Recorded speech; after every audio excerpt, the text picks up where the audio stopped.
I'm going live. Okay, throw out these three. Really? Yeah. How? Because if eating does, I have 3,000. And you only have three. All right.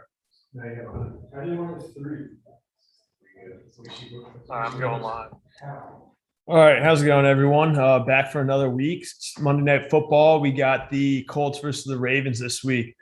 Based off of last week, I think the Ravens, they definitely got the job done against the Broncos.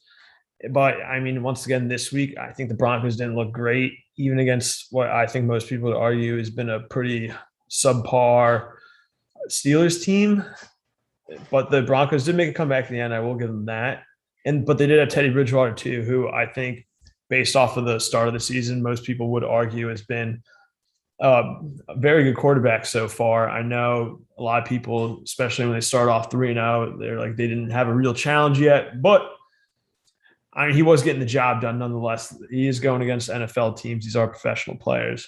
And then we got a Colts who real rough start to the season, starting off 0-3, but then getting a much needed win last week against Dolphins. And for what it's worth, their first week the first few weeks was a very tough schedule.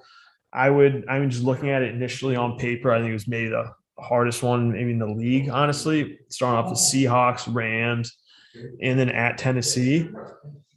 So for what it's worth, they weren't looking great. But like I said, they were against very difficult teams.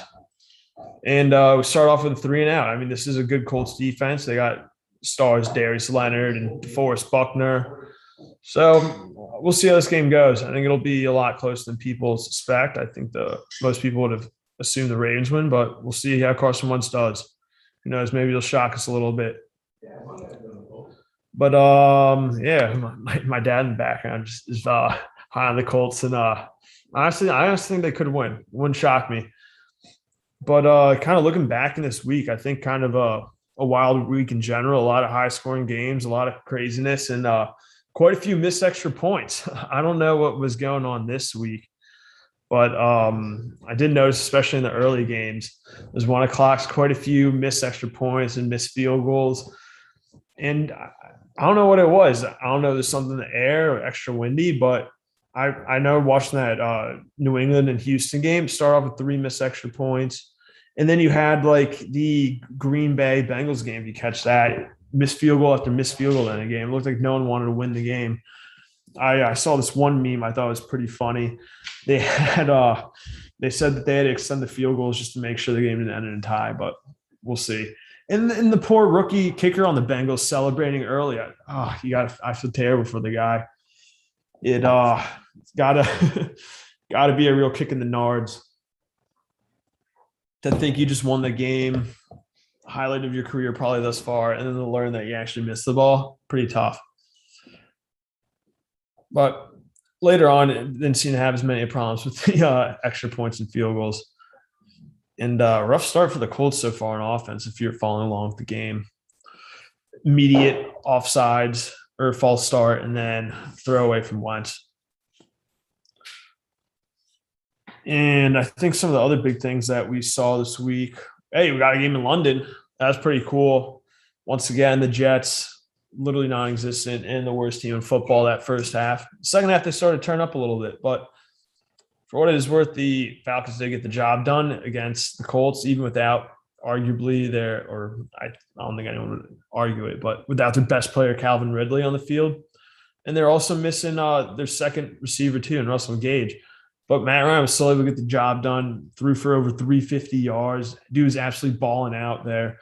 And rookie Kyle Pitts looked like an absolute stud and really showed why they invested such early capital in a tight end, something that you don't ever see anymore, really. Unheard of, a fourth overall pick in a tight end. And I think especially looking at Jamar Chase putting on an absolute show so far in his young career, it had to feel good to be a Falcons fan, seeing him at least showing some hope in him. Obviously, Jamar Chase would be looking a lot nicer right now. Jonathan Taylor with a touchdown, it looks like. Oh, my God. And a pass. And a pass. My brother's getting just got on his fantasy team. Yeah, not too bad. Sucky, Quinn. What do you know? Good bet so far, eh? And yeah, so like I talked about, the Jets first half absolutely terrible. I mean, but then Zach Wilson didn't do too bad in the second half. I don't know what it is. The definitely second half team saw that the other week too against the Titans in that comeback victory, OT win. But kind of cool to see them playing the international games. And another story came out this week that they're working on having games in Germany. I don't know if it's this year or next year, but it's kind of cool to see that it's become more of an international game. And I don't think they'll ever have international demographics in the game to have, or like the MLB or the NBA where they have Canadian teams and US teams. I really don't see that happening anytime soon. But I do think it's cool that they're doing this to kind of expand their fan base and kind of make it more international in that sense. Obviously, it's a little tough for West Coast people. I don't think they're a big fan just because they have to wake up at the ass crack of dawn to see anything. But I enjoyed it. It's different for me. I've been on the East Coast my whole life, so kind of being able just to wake up and then watch football right away, I enjoyed that. And honestly, would not be mad to always have 9 o'clock games on a Sunday. It definitely nice, but definitely makes me a lot less productive all day Sunday rather than just for the afternoon. But I do think that with adding Germany, they have been doing London for a little bit. Though adding Germany, I think that's just showing there's more to come. And clearly, sports like the NBA and MLB really have those like national figures that are popular in Asian countries like China. It's huge. I mean, the New York Yankees in general, their hat is famous anywhere in the world. But then like China is very popular in the NBA. So I'm curious if the NFL becomes sellouts and really given to China. And who knows? Soon they'll probably be running the league, but we don't know that yet. And I guess kind of bounce around other games, those 1 o'clock games. So we had New England, Houston, Philly, Carolina, New Orleans, Washington. Those all interesting. Tennessee, Jacksonville, Green Bay, Cincinnati. And I mean, the cool thing about all those games were they were all decided by one score or less, minus obviously Tennessee and New Orleans. But like New England, that came down to a last second field goal. And I mean, that Houston team, Davis Mills really played a hell of a game. I don't think anyone really expected it, that going into the game that you would have Davis Mills being the best rookie in that game over Mac Jones after his performance last week in Tampa Bay. I think most people would have assumed Mac Jones would have gone in there and just absolutely balled out. And we have Quinn joining us now. How's it going, Quinn? Hello. I was talking just a little bit about just in general first international play, and we had the England game obviously, and then also the NFL hopping into Germany, and then also I covered a little bit of the Houston New England game. I don't know if you have any thoughts on either of those things. Houston New England game. I don't really get to see a whole lot of the 1 o'clock games because I was watching the Steelers game, but Davis Mills looked about 100 times better than last week, and the Texans still weren't able to win that game. So I don't know what that how that bodes for their future, but yeah, but I feel like if you look at like just roster standpoint, I mean, I don't think anyone would argue the Patriots have a better roster on paper. I mean, if you're a Houston fan, I don't think you can really complain though. I mean, is Bill Belichick against a rookie quarterback? Usually it doesn't fare too well for the rookie quarterback. But he absolutely balled out. I mean, I think if you're the head coach of that team, you got to be proud of all of them, just really putting in all their effort and going all out. I think they're a hard-working team. They fight every game. It's something kind of like the Lions. They're just not as good. And I mean, it's sad to say, but it's going to be tough for them to win games. But I think they do play with a lot of heart. mm-hmm. And I mean, oh man, they had this one guy on the team. Can't remember his name off the top of my head. He had the probably like 65-yard touchdown. This guy was balling out, best game of his career. I'll pull up his name in a second. I can't remember off the top of my head, but I mean, he looked like a stud out there. Chris Moore absolutely balled out. I mean, some of these plays he's making against J.C. Jackson and just yards after catch. He had a touchdown for 67 yards. He was looking real nice. David Johnson playing some slot role, looking real well. And the thing was, this whole offense, that Texans offense, was really dependent on Brandon Cooks just balling out. But I mean, he did not have a good game by any standards. 3 for 23. I mean, like I said, good for Davis Mills. I mean, he had his best game of his year, 300 plus yards passing and 3 touchdowns. No one's going to argue with that. And the O line, I mean, they gave up 3 sacks, but I mean, I think that's a pretty decent New England defense. So I mean, overall, I think they didn't do too bad. The defense obviously could have played a little better, I guess. But I mean, like I said, there's a lack of talent, but they did. I mean, they did have some big plays. I know you didn't probably really watch this game, Steelers fan, but I mean, it was looking like it was going to be real ugly, real quick. It looked like the Patriots were about to. Actually, sorry, that's not true. The Texans did start off hot, but they I think it was Justin Reed forced a fumble on the centimeter line. What's his name? Damian Harris is about to go in for the second touchdown of his game, and they punched it out on the like 0 yard line. And that ended up being a real big, well, what I thought was a real big momentum swing. And they sure as hell looked like they were about to win the game until that last quarter. Patriots put up 10 unanswered, but it was quite it was a close game. Yeah, I mean, they were in a position to win basically the whole game. But if you look at from what I heard, they missed 3 extra points and ended up losing by 3. So yeah, the first 3 extra points of the games. Well, it was both teams. They Texans did miss 2 extra points, and then the Patriots missed 1. But do you want to hop into that Steelers Broncos game? Because I know you definitely have a few things to say, I'm sure. Yeah, I mean, I wasn't very optimistic heading into that game, but all things considered, like there's a lot of positives. I mean, they had 120. Najee Harris had 120 yards rushing on 5 yards a carry, which is it basically doubled his yardage, like his high yardage total so far this year, and his yards per carry was up by like a whole yard or yard and a half. They're really kind of establishing the run game for the first time all season. That kind of helped them get ahead. And then kind of like passing game wise, like Ben looked better. Like it wasn't great, but he was able to he hit a shot down deep to open the game. He found Claypool in the kind of deep middle of for an end zone strike.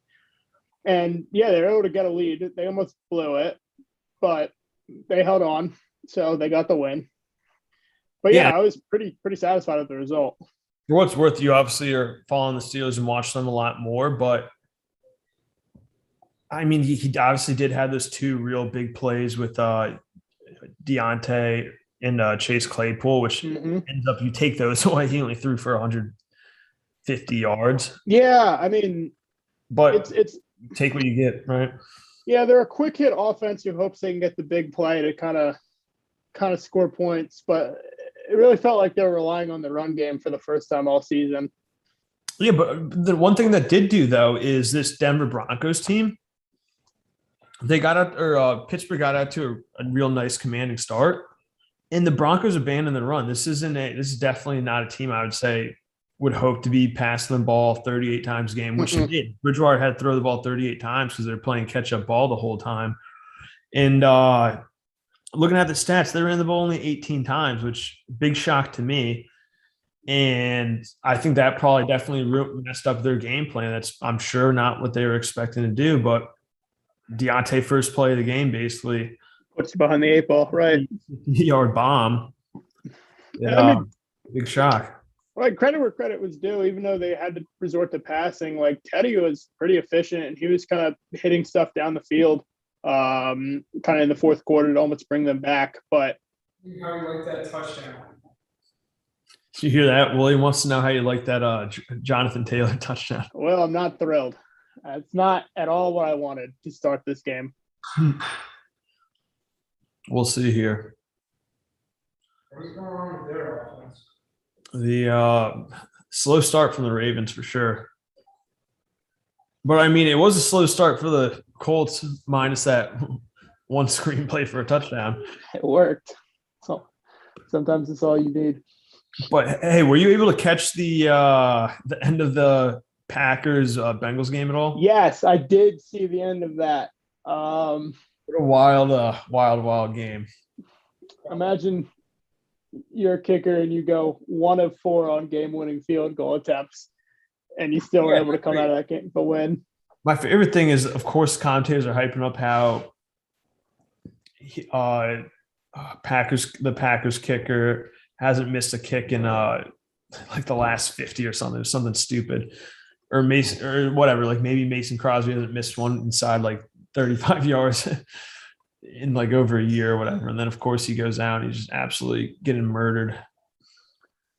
But I mean, it was crazy game. Davante Adams doing Davante Adams things, and then Jamar Chase also looked like an absolute stud. I mean, between the two of them, Davante had 200 yards and Chase had 160. So that's 360 yards between two players. That's crazy. I think Joe Burrow is pretty fun. Bengals offense is pretty fun to watch. But Burrow did throw 2 interceptions though, and they weren't great. But I do think this Bengals offense is pretty fun. There's just weapons all around, and they're really able just to spread the ball. And then obviously Green Bay, they got Devontae is about most or 95% of all their receiving usually. But then they do have that 2-headed monster at running back, which for me, Aaron Jones, owner in fantasy, I'm not loving. I mean, he's so efficient. He's getting 7.4 yards per carry, but they're just keeping him on the light work. Do you think that's more of just you keep them fresh because you want them healthy for playoffs, or do you think it's just they don't like or they really just want AJ Dillon in there getting those gritty yards? I mean, I think it's just AJ Dillon's off to a really good start this year. Let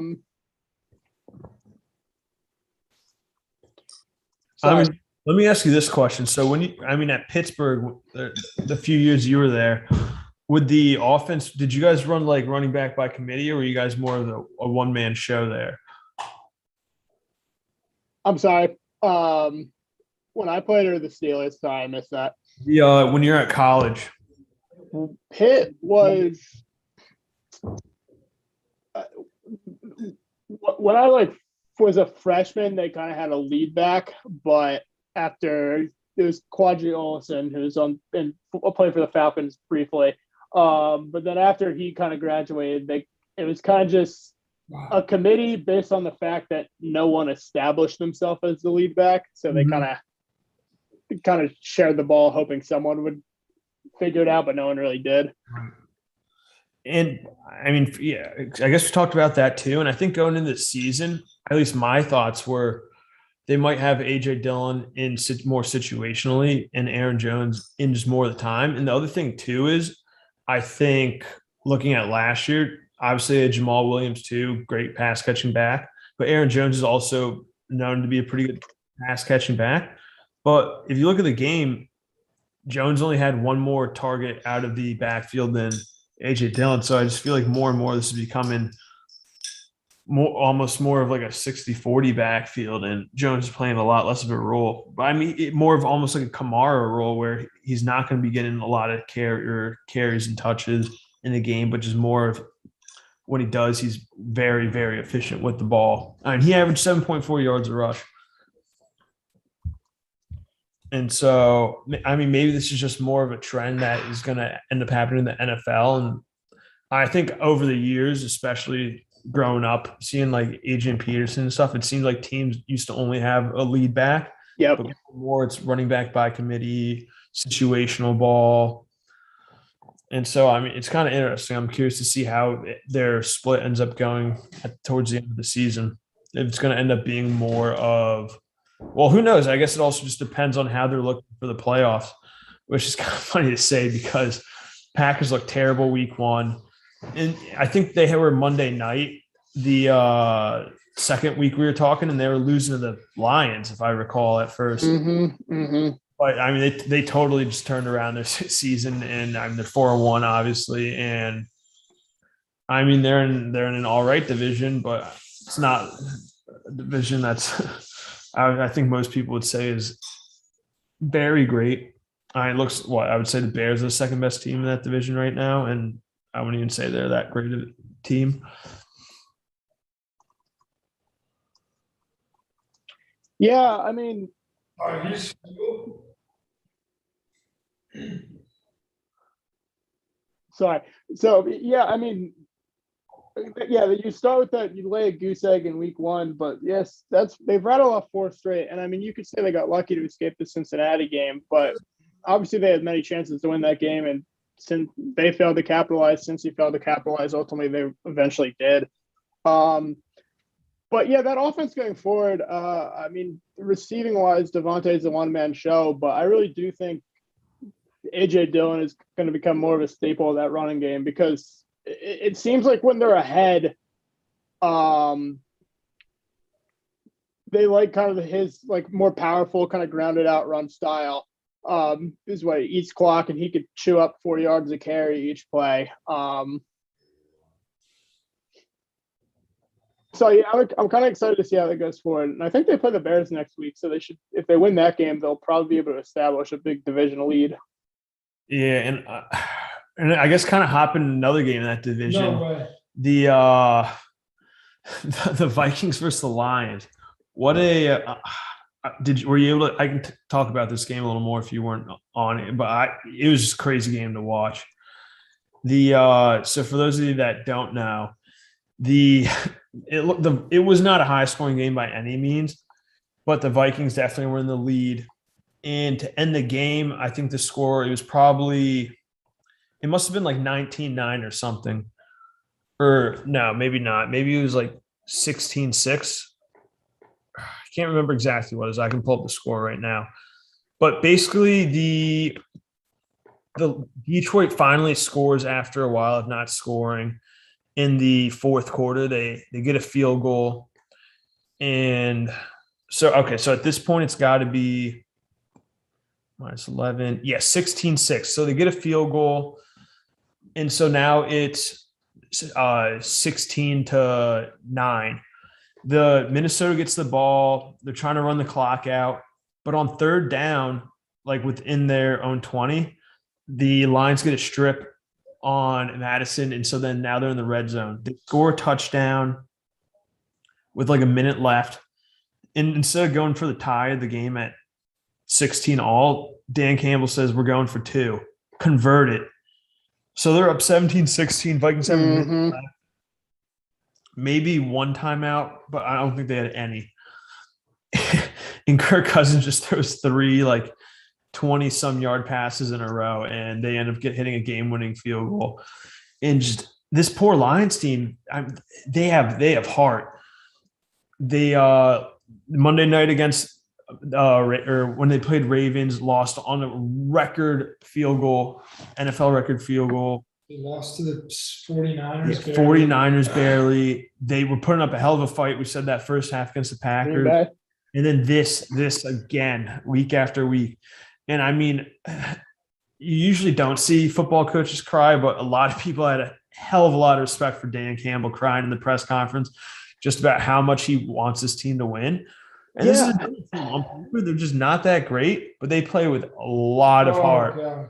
A lot of heart. I mean, it must be so demoralizing where you have a chance to win games and you just keep losing in these just ridiculous fashion week after week. And like, of course, they're clearly like they're punching so high above their weight. Like talent wise, they're probably bottom 2, bottom 3 in the NFL, but they're still hanging in every game they played and against good teams too. I mean, the 49ers and the Ravens and the Vikings aren't bad either. Like these are good NFL teams that they're hanging in there with. But like, I don't know how many more losses like that where you could take before the team really kind of starts checking out mentally.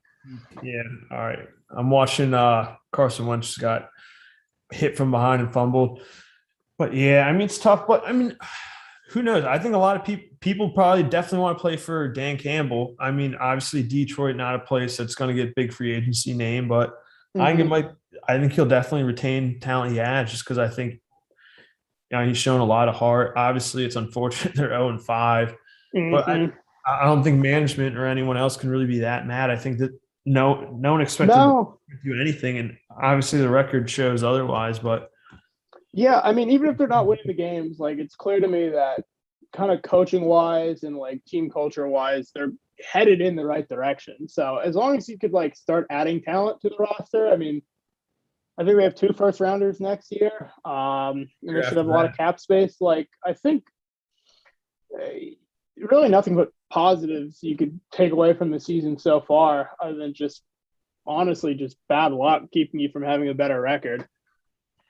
Yeah, it's unfortunate, but it is what it is. And then another point I want to touch on is Derrick Henry, record breaking performance week after week.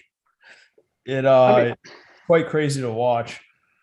I mean, he's already up to 640 yards on the season. So that's what, 640 divided by 5. So 128. So 128 times 17 or 17. He's on another 2,000 yard pace. If this is the case, this is 21,000 or 2,100 yards.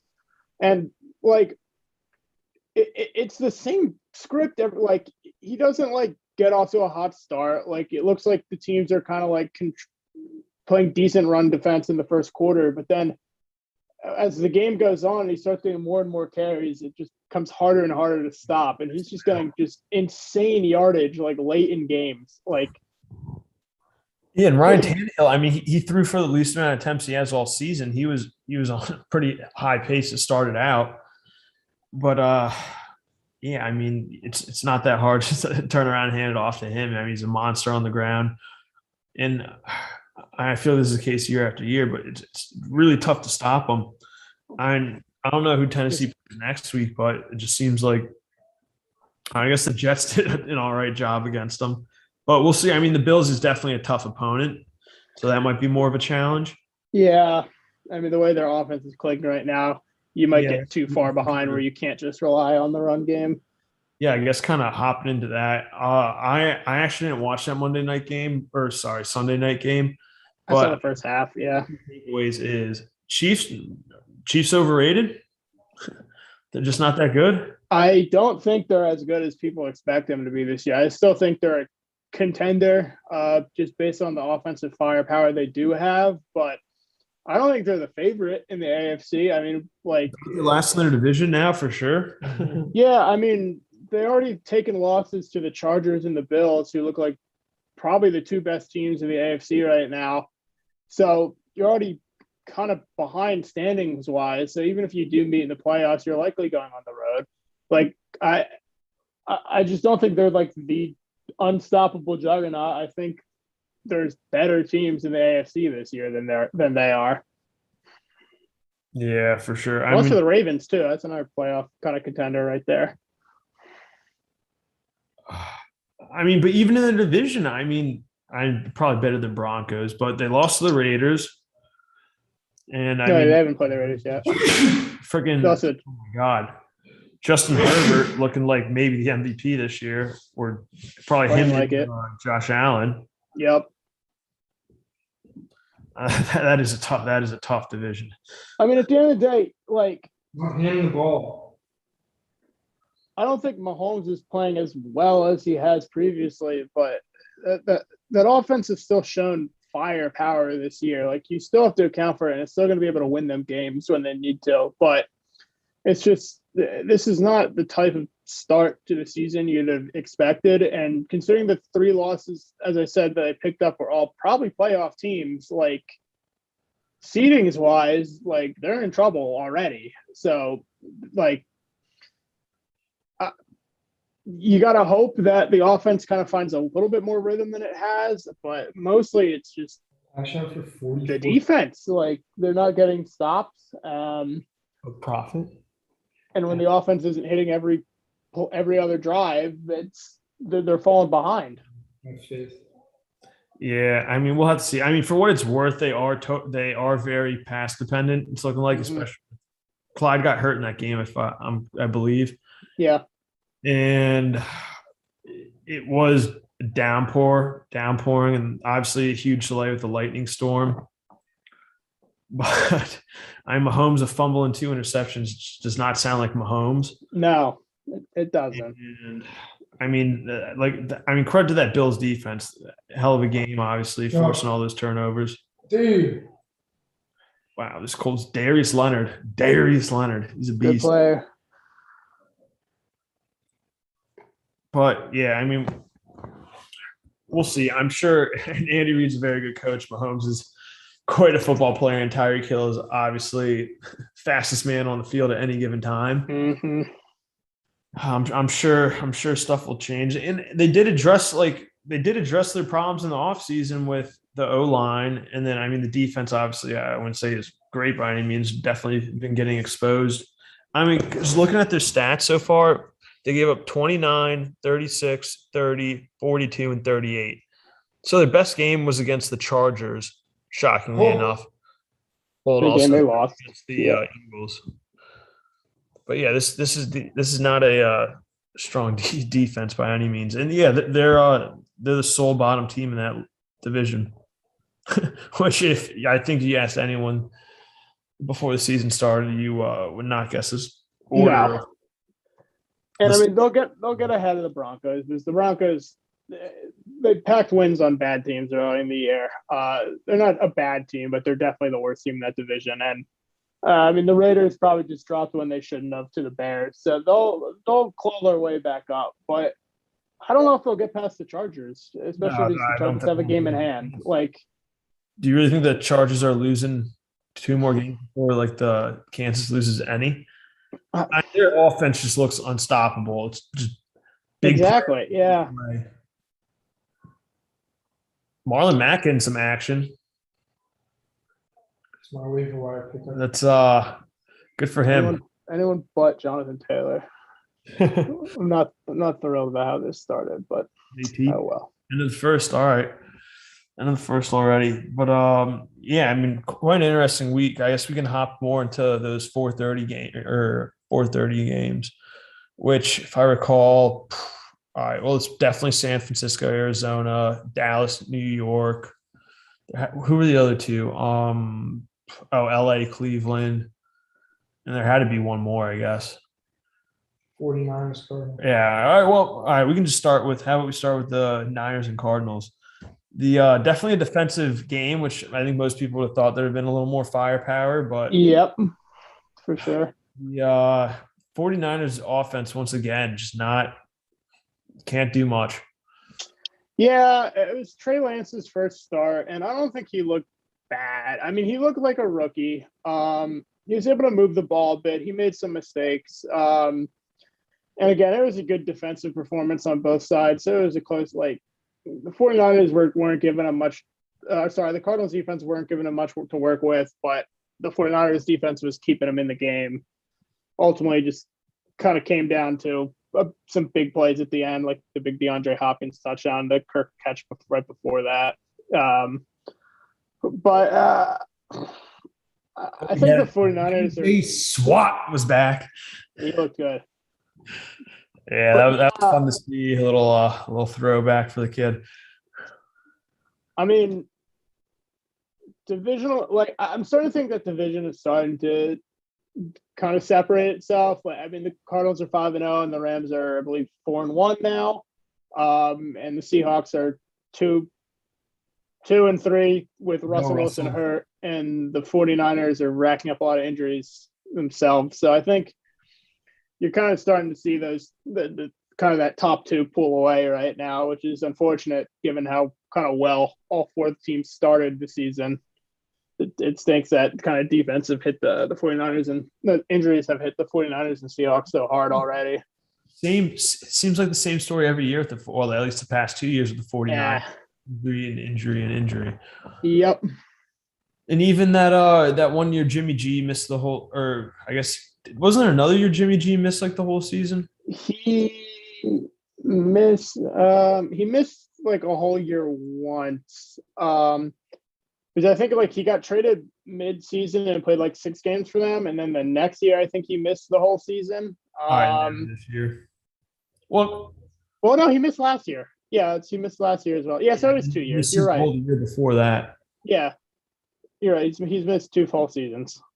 Yeah, so I mean, yeah, maybe they need a new training staff there. I don't know what I don't know. Maybe they're just cursed. Who knows? Yeah, but I feel like you're out in San Francisco. It's probably always loose. It's warm over there. I don't know. I don't know what's up. But I mean, Deebo Samuel obviously seems to be the main target over there. Juszczyk, man. Fullback's not dead yet. Not yet. No. As long as Kyle That's Shanahan's in the league, he alive. won't die yet. Trey Sermon's done. He's getting cut off my team immediately. Yeah. Trey Lance using his feet quite a bit. I thought that was kind of fun to see. I mean, he had more carries than he had completions. Dude, what was It's that? kind of funny to hear, but you don't see that from many quarterbacks. Maybe like a Lamar, No. but that's about it. No. But I mean, for what it's worth, this 49ers defense is really good, I think. I mean, yeah, they're Can't get any help. yeah, it's just so many injuries are piling up offensively. There's only so much the defense can do. I mean, yeah, point total wise, yeah, they gave up a ton to the Lions in the first game, but since then they've given up 11, 30, 28, 17. Like they're giving them all and against good opponents too. I mean, that was the Packers, Seahawks with Russ, and the undefeated Cardinals.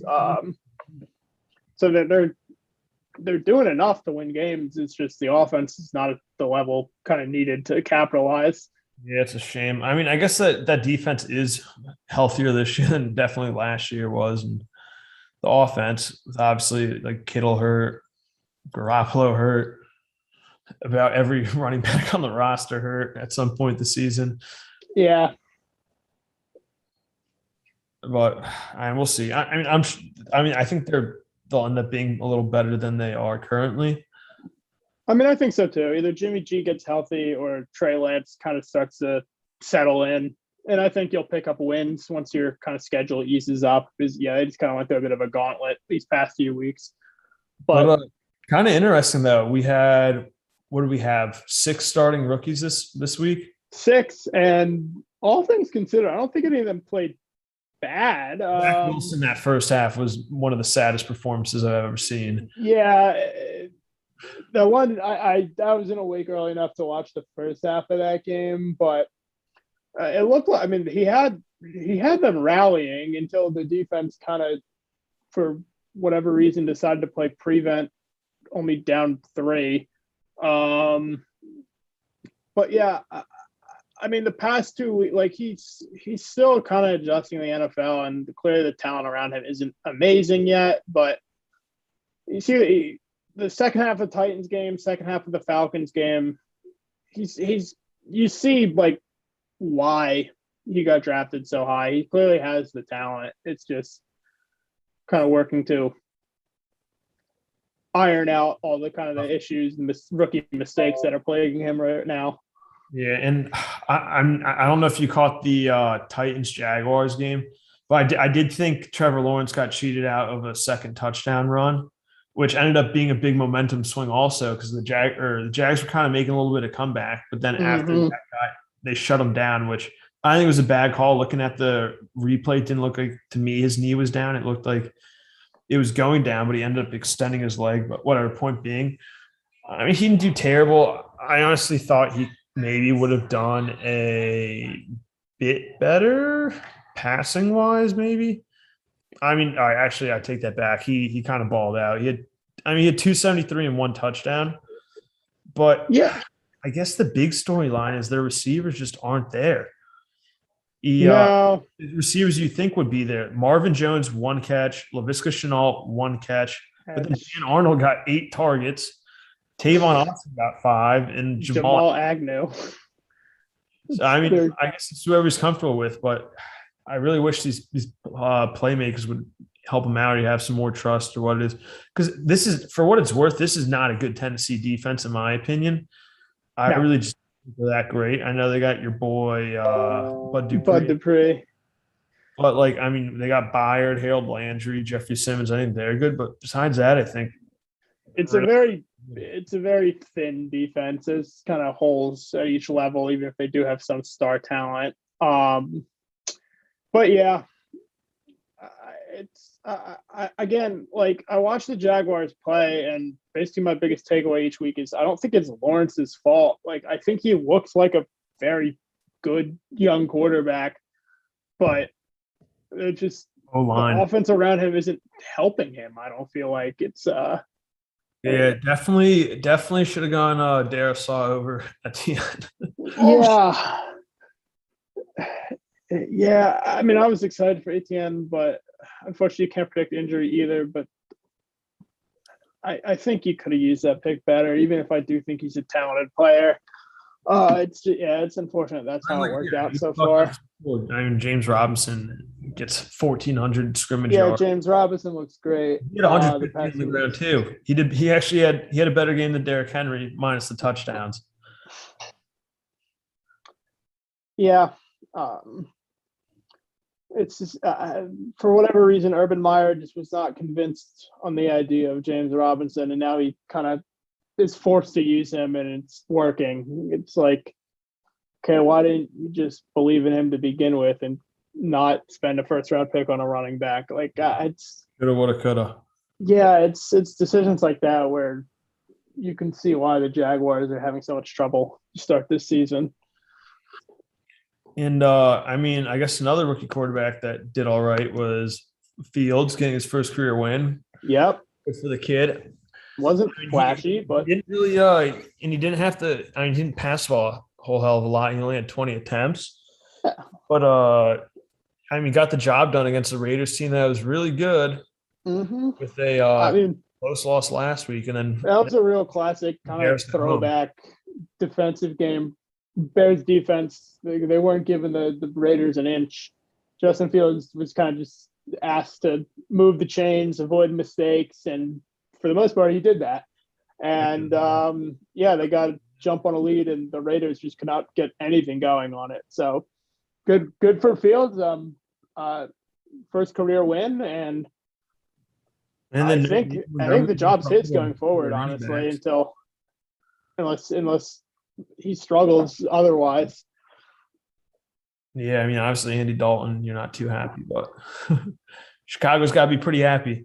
I know now you're positive record. So Yeah, and you have a chance to there take for the there. division lead. I mean, you're 3-2. The Packers are 4-1. You win that game, and you have the tiebreaker on head to head. So Yeah, I mean, obviously, if you're a New York Giants fan, you're not too thrilled about them winning, but no, good for them. you were coping for a lot worse. But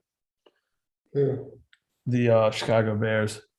But I guess we can hop into that game now. The Giants and the Cowboys. I mean, I if don't you're even know what to say. It's just like injuries, I read like during the game they said like offensively 9 of 11 opening day starters were hurt at that point. Like they had like a tight end and a guard were like the last men standing from the opening day roster, and it's just like you lose Saquon early on a dumb play away from the ball, completely avoidable, and then you lose Daniel Jones, gets concussed on a kind of a rollout play, and team's already banged up. It's just the perfect storm of terribleness and just bad game script for the Giants. yeah. I mean, positive takeaway: Kadarius Toney. 13 targets. It's nuts. Yeah, I mean, You wonder. I wonder how much of that is that just him practicing with Mike Glennon more, and so he's getting more targets. it He might also be had a some little bit of crazy good chemistry plays. there. It's also opportunity. I mean, um, Darius Slayton was hurt before the game started, and I think Galladay left the game midway through. So, I mean, just kind of by default, he was one of your targets, but he took advantage. I mean, he was getting open, he was making big plays. Like I saw flashes last week against the Saints, but like he looks like he could actually be a kind of big playmaker for that offense, even when everyone is healthy. Mm-hmm. Yeah, and then I mean, on the other side of the ball, the Dallas defense obviously putting in some work, especially right at the end of the game too. And the Cowboys put up 28 from offensive. What was their scoring breakdown? I guess they had, yeah, they had 5 touchdowns, 1 defensive, kicker got in a little work. But dude, this Trayvon Diggs guy, he's got more interceptions than there are games played. Yeah, I think how many picks did Xavier Howard have last year? He had a lot, but Was it 8? I know he led the league. It was He had 10 receptions to lead the league last year. That was in 16 games. Already. Trevor Diggs has 6 already. Like, he's off to a ridiculous pace. And I think a few other things I'll take away from this Dallas offense is Dak's really spreading the ball around. I really thought it was just going to be the CeeDee Lamb and Amari Cooper show all year. But like, once again, Dalton Schultz comes out here and he leads the team in targets. And I think another big thing to take away is Zeke and Pollard. I know I've been talking a few times. Pollard's maybe I'll just say it. I think Pollard's maybe a better back than Zeke. I don't know. I mean, I think Zeke has been better than Zeke's on paper. I think Zeke has been really good lately. I mean, he had 140-1 against Carolina and 110-1 against the Giants. I just think they have 2 good backs and they fill 2 different roles. Like, I think they're both really good. Yeah, this is just such a dominant offense. I mean, they had 39 rushes and then 33 pass attempts. Mm-hmm. So 72 offensive plays. That's a lot of touches to be had. A lot of firepower. Yeah, all around. I mean, I think I think they're one of the best teams in the NFC. I mean, yeah, 4-1. They're 4-1. Their only loss is a real tight one to the Buccaneers. I mean, obviously there's good. You still have the Cardinals and Rams in that conference, and the Packers are 4-1. But offensively, like, I don't think there's a more explosive offense in the league right now. Maybe defense again, these turnovers, and they're getting turnovers. So I mean, that was what happened. Like last year, at the start of the season when Dak was healthy, they were putting up the same offense, but their defense was the worst in the league. Now they're getting turnovers. And they're firing in all cylinders. Like, I don't know how you kind of stop that team when everything is clicking the way it is.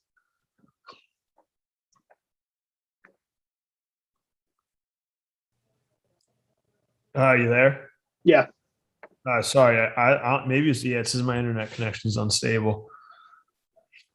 Yeah, I lost it after a little bit. But I mean. Yeah, I mean, this is a real good Dallas team. They're definitely. I mean, obviously their division's a little lackluster at the moment. The Giants obviously kind of riddled with injury and not a great record at 1-4. Mm-hmm. Team looking terrible. In my opinion, I think their offense has been a little better than most people expected, but their defense has been awful. And who would have thought that at the beginning of the year? I thought they would have one of the best defenses in the league. Offense isn't anything special, but it's better than I think most people would have thought. Would have given it credit for, especially with Fitzpatrick hurt. Yeah. But then how about them Eagles winning this week against a very good Carolina team? I think that their defense absolutely showed up. 3 interceptions on Sam Darnold. I really don't know how they won that game, honestly. It looked like they're dead in the water in the first half, but yeah, they capitalized on turnovers and they were able to kind of get a lead, and the Panthers couldn't respond.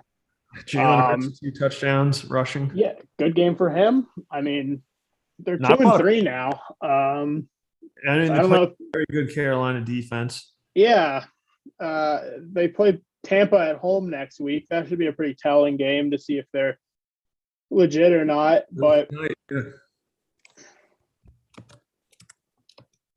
I'm looking up the sack leaders right now because I feel like just week after week, all I see is Hassan Reddick. It's at least two sacks a game. So I'm curious to see what's what he's doing. Yeah, Reddick is tied for second. Garrett's number 1 with 7, and then Judon and Reddick 6.5, and then you got a host of players with 5 and 6. Yeah, Reddick's 6.5, Judon. Yeah, your boy Hargrave. Yeah, he's real. I'm happy for. I mean, kind of wish he's with Pittsburgh this year because all our defensive tackles are hurt. We could really use him right now, but he's having a great year already. Yeah, geez, Brady 1767 pass yards. The old man's got it. Geez, what does that put him on pace for? That's nuts. 1767. That's 17. That's 67 divided by, we've played 5 games so far. And Derrick Henry separating himself by nearly 120 yards from the next closest back. times 17. He's at a 6,000 yard pace. If he at this exact average, he'd finish the year with 6,007 yards. Holy cow! I Wouldn't mean, that be something? I don't know how long that'd that's be going to last, forever, if right? how sustainable that is, but the fact that he's pacing that already is insane. Yeah, that's that would be wild. And the record was Peyton. I mean, now obviously the extra game this Extra season, game. there'll be a lot of records broken, which is I almost wish maybe they would just make separate records for it because I think it's kind of just not fair in a sense. You know? I've thought about that before, and I don't think they're going to kind of mention that much. They'll like say like in the 17 game era, but I don't think they're really going to split it until an 18th game is added. Because I think the difference between 17 and 16 is still borderline, but between 18 and 16, like I don't think you can kind of compare season stats at that point. Yeah, I mean, we'll have to see, but there's probably quite a few records. I mean, in theory, a lot of records should be broken this year. Yeah, I think the sack record is one that could really fall. I mean, that was one that I thought was kind of in danger during a 16-game season. So with 17, I definitely think that one's done. Receiving yards, I wouldn't be surprised to see someone hit 2,000 eventually. I think the record's like 19 something by Calvin Johnson. I don't think rushing yards will get touched even with the extra game. But yeah, you're going to see some records kind of fall. I think a lot of people are going to talk about like more on a per game basis. Like if Brady sets the record for most yards per game, because obviously he'll set the yardage record, but it'll be interesting to see if he could kind of beat the yards per game record over the full season. Yeah, time will tell. Yeah. All right, but this Tampa Bay offense, minus the previous week against the Patriots, they pretty deadly. Yeah, I don't really know where you're supposed to try to stop them. I mean, you got probably the greatest quarterback of all time. You got 3 stud receivers, not to mention you got the even the 2 backup receivers. They got another Johnson on the team, right? Number 18. I don't know his first name. And then they got Scotty. Got some real studs there. Scotty Miller. Not to mention they got 3 tight ends that are all very viable options, and they got 3 running backs that are all solid NFL running backs. Yeah, I mean, talk about team building, and I don't think you can do it much better than the Buccaneers right now. The only thing kind of not going their way is all the injuries that are piling up in their secondary. Teams are able to kind of stay in games passing wise, but I mean, they have so much firepower, and Brady's still not slowing down. If anything, he's heating back up after a lull a couple of years ago. It's come playoff time. If they're healthy, I don't know how that's going to be tough to stop. Yeah, definitely not an easy one. And even with like the secondary, they picked up Richard Sherman off the streets. Yep. And who knows what else they'll try to do. Imagine if they trade for Stephon Gilmore, like a 5th round pick. Oh my God. I honestly thought that was going to happen. When I saw he was released, I thought that would be like, follow Brady back to Tampa. Yeah, get a ring. Go win another ring. Yeah. Yeah, that team would. That's got to be a tough. I don't even know what you tell your team at that point if you're game planning. Good luck. I mean, gotta hope your pass rush is getting after Brady all day. I don't know. That's kind of the only. Do you remember what the team's record was with Jameis at quarterback? Oh, I guess they went. I think they finished 7-9 his last year. And that offense obviously was pretty deadly, but Jameis was throwing interceptions. Yeah, he had the first 30 season in the NFL, 30 touchdowns, 30 interceptions. Whoa, John Gruden just got released. I don't know if you saw that. Whoa. You kidding me? Wow. Oh my God, I saw the stuff about like the emails and the old emails and stuff, but I did not expect him to act that quick on that. Holy shit. No way. Wow, come on. This play Are they on their clock's side of the terrible. field?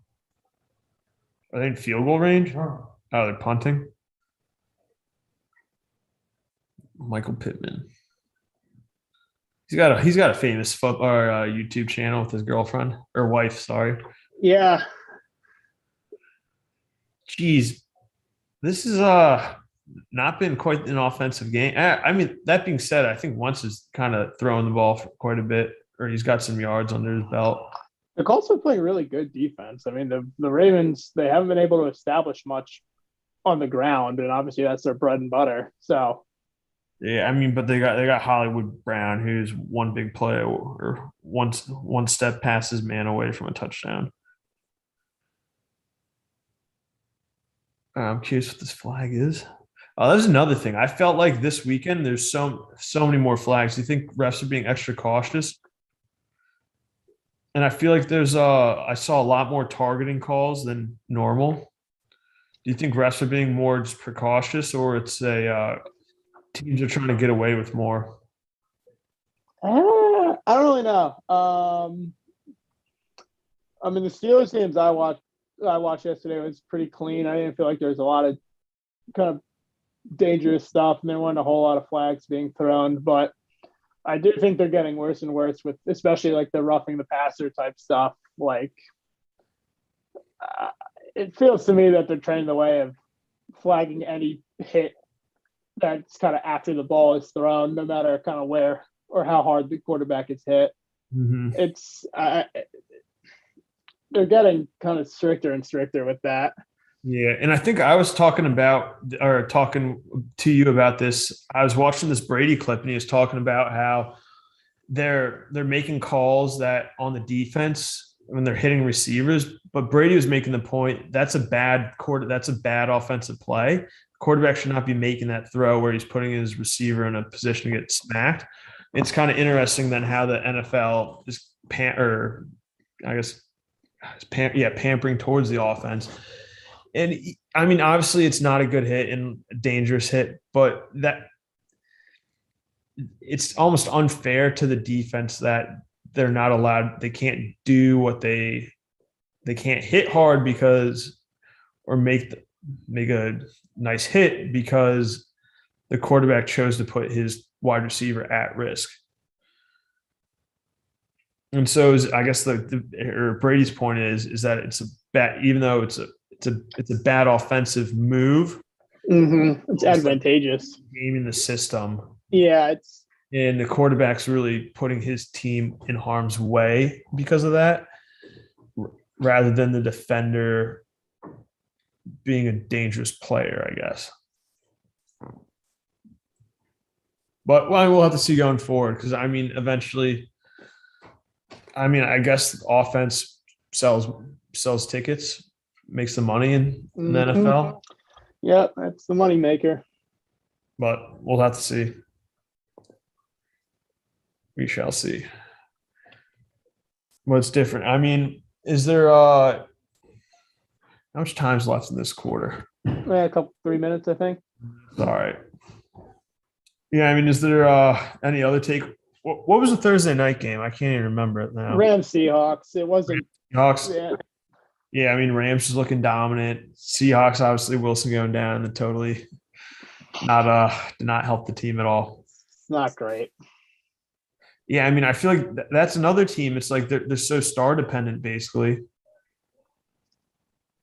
I guess we'll have to see what happens, but I'm not expecting a whole lot from the Seahawks going forward. No, we play them next week.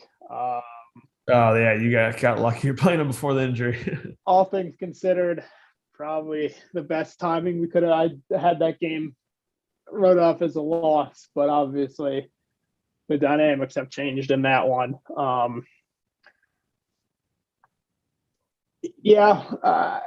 feel bad. I don't think the Seahawks were off to a great start to begin with, but that's probably a dagger in their season. Yeah. Yeah. It kind of did you see Stafford's finger in the game also? He totally like dislocated his fingers all jacked up, but he ended up going back in the game. No, I actually did not know that. Oh, his finger did not look great, but he ended up going back in. But I guess another point I kind of want to touch on, we kind of skipped over them earlier, was the Browns Chargers game.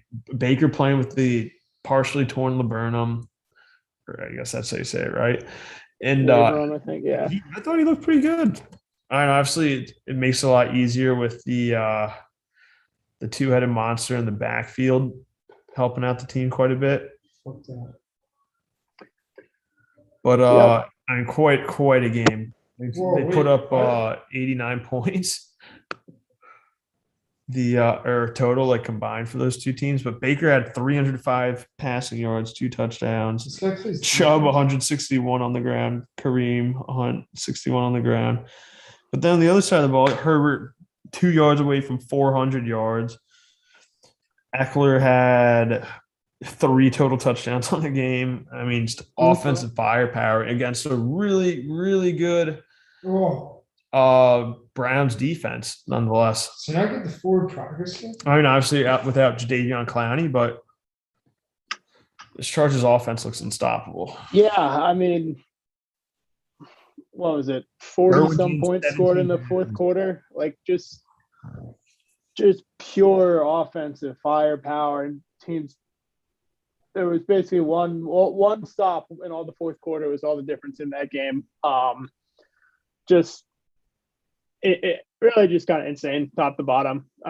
Big plays by both teams. Just really exciting game to watch. In real crazy stat, 41 points scored in the fourth quarter. Yeah, that's what it was. 41 points. I mean, Mike Evans had 2 just wide open, blown coverage type deep balls. The Browns had some like huge. They had Nick Chubb had a big 60-yard rushing touchdown. They had a 70-yard passing touchdown to David Njoku. Just fireworks in that game. Huge plays. And obviously, a lot of the talk is Browns may have gotten screwed on a defensive pass interference call that kind of kept the Chargers alive on a drive. But even still, both teams, like, they weren't getting the stops kind of needed to win that game after that happened, because the Chargers were just moving the ball at will. Yeah, I mean, the one thing I will also, which kind of, I mean, as a Browns fan, it's got to be tough. The 2 very close on the road losses this year. Chiefs and the Chargers, yeah. And the Chiefs, obviously, that was a tough loss. It looked like they should have won that game, kind of similar to this one, and they kind of blew it right at the end. Mm-hmm. But then next week they have a tough Arizona Cardinals team they're up against too. Yeah, I mean, they have some. Actually, I need to check that before I say something dumb. They don't really. I was going to say they have some big wins, but they don't really. They've beaten the Texans, the Bears, and the Vikings. Not great. I mean, but obviously they've hung real tight. You could say they could have won both the Chiefs game and the Chargers game, and that's promising. But you drop both of those, and that's going to affect playoff standings on that head-to-head tiebreaker. But yeah, the Cardinals, that'll be a telling game. I actually do think the Browns might win that one, especially because they're at home.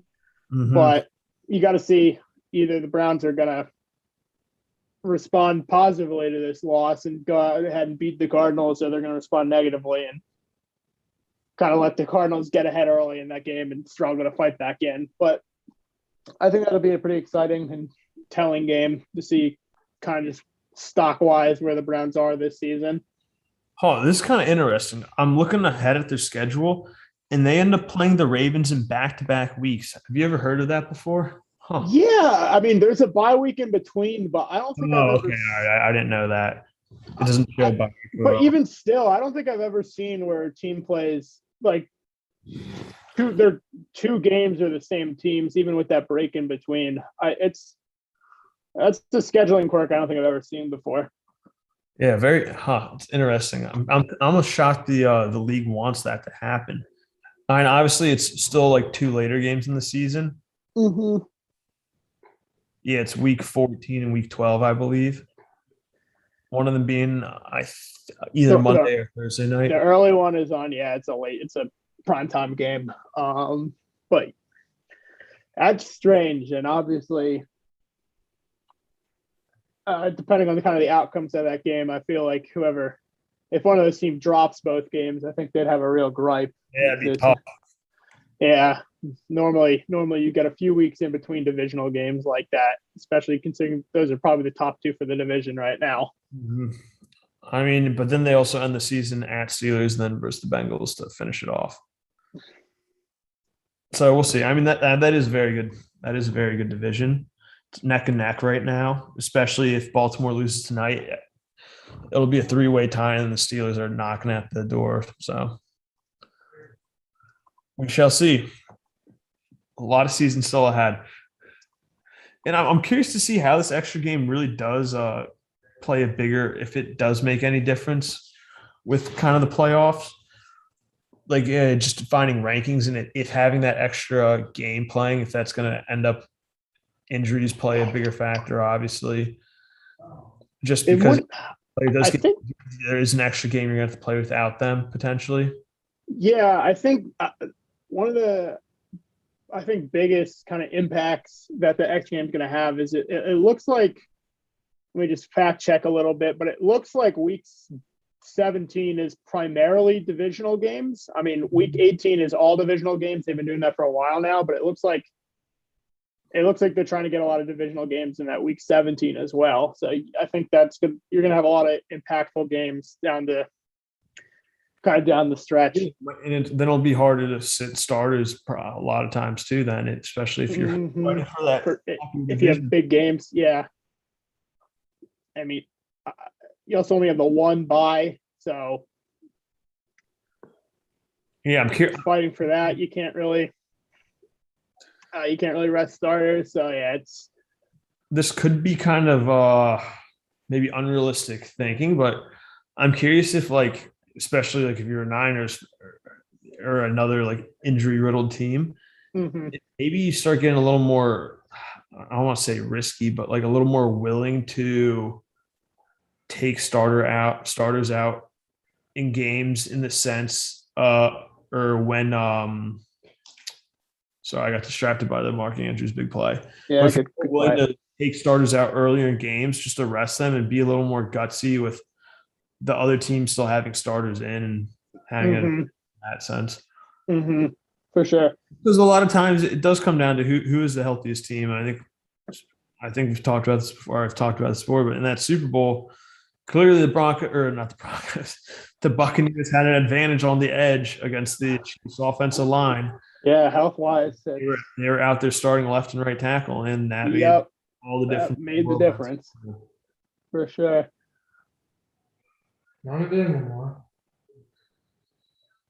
Lamar, Action Jackson. All right, I guess it's kind of getting towards farther in. Do we want to start talking about next week's games? Yeah, sure. Let me take a look at how I did last week. I've jotted down on. I don't have mine. I got 1-1, 2-1, 3-1, 2, 4-2, 4 and that called the Jaguars to win. That didn't happen. 1-3, 5-3, 6-3, 7-4, 8-4. No. Okay, 9-4, 10-4, 11. I'm 11-4 right now. So if I get this, I have the Ravens going tonight. So I think this would be my best week to date. Getting 12 games. Yeah, I'll take that for sure. Probably 11-4. It probably did not be. That's pretty darn good. Yeah. But all right, I guess going next week, starting Thursday night, we got the Buccaneers at the Eagles. Even though I kind of do believe in the Eagles a bit, I'm gonna take the Bucs. I think that's the safe money there.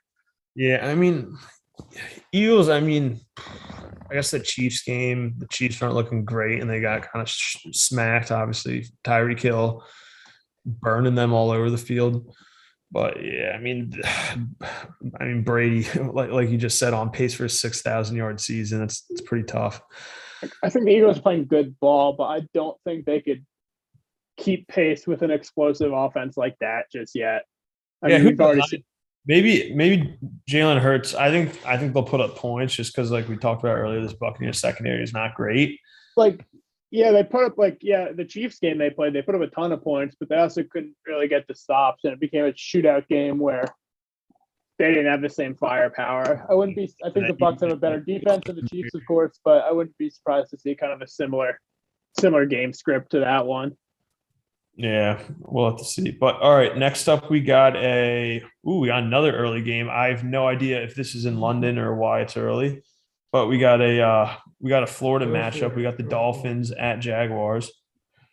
I'm pretty sure that isn't. Yeah, there's You, talk that if the Jaguars lose that game, they're going to leave Urban Meyer in London and take his passport. know it? Screw it. I think come home. win. Dolphins. I, All right. I take that back. It depends if Tua is playing. yeah, I think my guess is Tua won't play, so I'll take the Jaguars. But if he does, I think I might have to switch that pick. Right, I guess we're in the same boat. Mm-hmm. All right. Next up, we got Vikings at Panthers.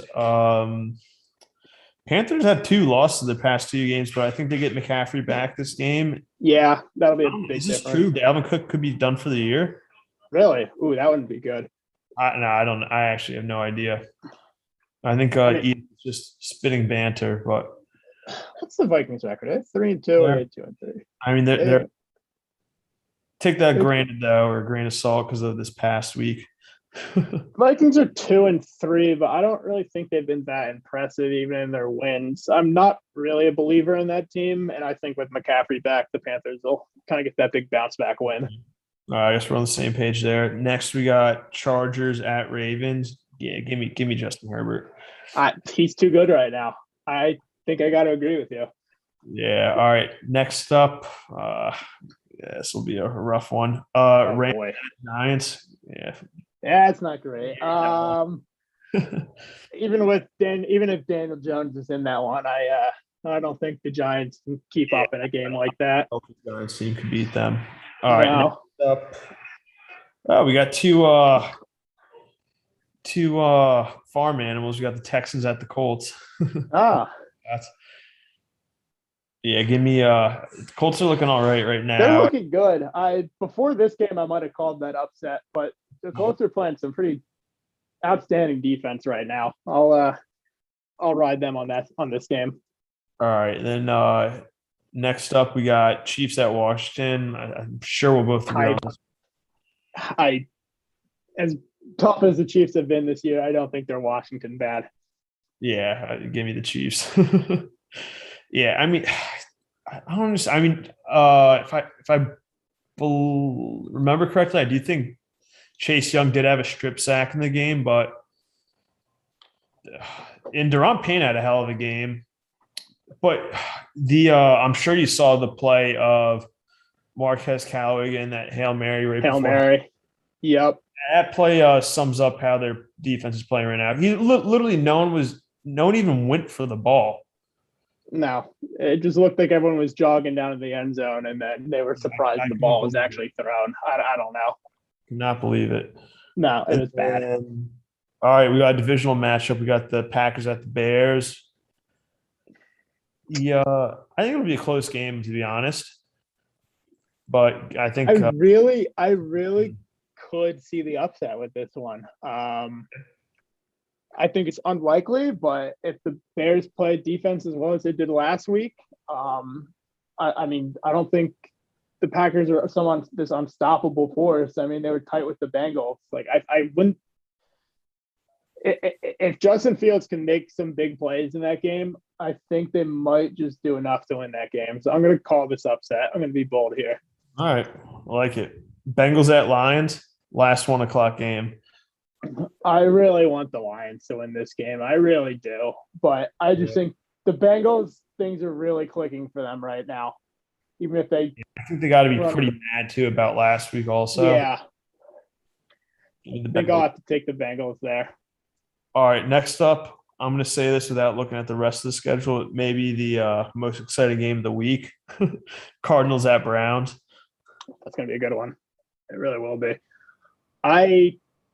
I said it. I think since the Browns are at home, I think they're upset over how the last game went. I think they're gonna kind of have a bit of a statement victory over the Cardinals. Yeah, all right. No, just to be different, I'll say the Cardinals. I do think I could see it going either way easily. I mean, this Cardinals offense, I'm minus this week, they weren't superb against a very good 49ers 49ers. defense. Yep. But I mean, Kyle's been put on quite a show this year. And Rondale Moore, the rookie, is looking insane. Not to mention they have maybe the best cat or the receiver, the best hands in the league in DeAndre Hopkins. DeAndre Hopkins. Yep. Give me the Cardinals. All right. Next up, we got two teams with stars in the logo. The Cowboys at the Patriots. I don't want to say it, but I think the Cowboys will probably win. As I said earlier, I think the Cowboys are one of the best teams in the NFC. So I got to kind of back up my statement with the Cowboys victory here. I mean, I hope I'm wrong and the Patriots pull up an upset, but we'll have to see. All right, this next game, kind of one of two teams that start off hot, and now they've collapsed these past 2 weeks. We got the Raiders at the Broncos, and like the breaking news, John Gruden either resigned, got fired. So, yeah, I mean, there's two teams that collectively started 6-0 and then collectively 0-4 the past 2 weeks. I think given the bombshell that just occurred, I don't really know what the Raiders kind of attitude in that game will be, kind of how they're feeling. So I think I'll take the Broncos given how much unknown surrounds the Raiders. This might be a uniting. I think maybe the Raiders were distracted this week because of all the crap. Maybe possible for sure. I think maybe no. I'll say Raiders. I think maybe they unite kind of behind this. Like they have a new coach. They want to get. They don't want that to be the buzz of the week. They really want to get this win to like kind of take away the noise. I mean, I'm not going to say it confidently, but I'll be different and I'll say the Raiders. So we don't have 14 of or 15 of 16. Sounds good. These next two games, I'm sure we'll have the same answers. I think so. We got the Seahawks at Steelers. I think we'll both be riding Steelers for that one. This could have been a good game, but the Seahawks' fortunes have changed pretty dramatically for the worse. So I think I'll take the Steelers. And then Monday night, this could be a really good game too, I guess. But Bills at Titans. I don't think the Titans can get the stops. I think the Bills are just a well-oiled machine right now. I wouldn't be surprised if this one turns into a blowout, honestly. Yeah, the only thing I'm thinking of is I think this Titans defense I was talking about earlier. Super oh boy. I think we might have lost them. Well, just for posterity's sake, sorry. Bye weeks are starting this week. Two London teams, the Falcons and the Jets, are on bye, and then the Saints and the 49ers are also off this week. This year, byes will continue kind of throughout week 14. And yeah. And Benton's laptop died. So I'd imagine the stream also went. So everyone have a good one.